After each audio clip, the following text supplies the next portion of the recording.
Last year I decided to try my hand at growing a really big pumpkin. I had heard that by clipping off all the other potential pumpkin flowers before they can be pollinated, the plant can focus all of its energy into growing just one very large pumpkin. So I set out to do just that. But why do you see two in this picture? Stay tuned and find out. So I bought some Heirloom Big Max pumpkin seeds and started the seedling indoors before moving it outside at the end of May. Now right away I noticed that this was not a normal pumpkin plant, and after a little internet research, I found out that my plant was, in fact, a mutant. It had what's called a split or dual vine, which is when the plant tries to grow two primary vines at the same time. This, however, is normally self-corrected by the plant after the vine grows out a few feet, but my plant had even more surprises in store.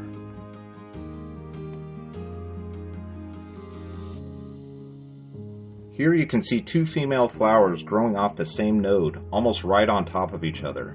Now, I only wanted, of course, one pumpkin from this plant, so on July 1st, I clipped the top flower off and pollinated the bottom one, and the pumpkin began growing.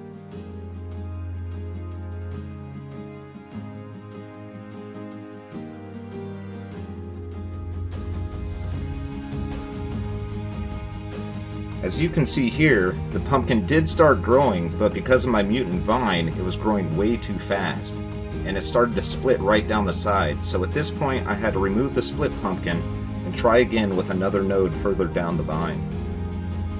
Now this node was similar to the last one, but the flowers were on opposite sides of the vine, so I figured I would pollinate both and grow them as twins, since they wouldn't be in the way of each other as they got bigger.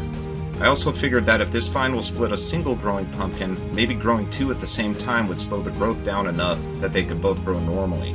Even though I only wanted one pumpkin, I couldn't pass up the uniqueness of this opportunity, so here they are growing until it was time to harvest.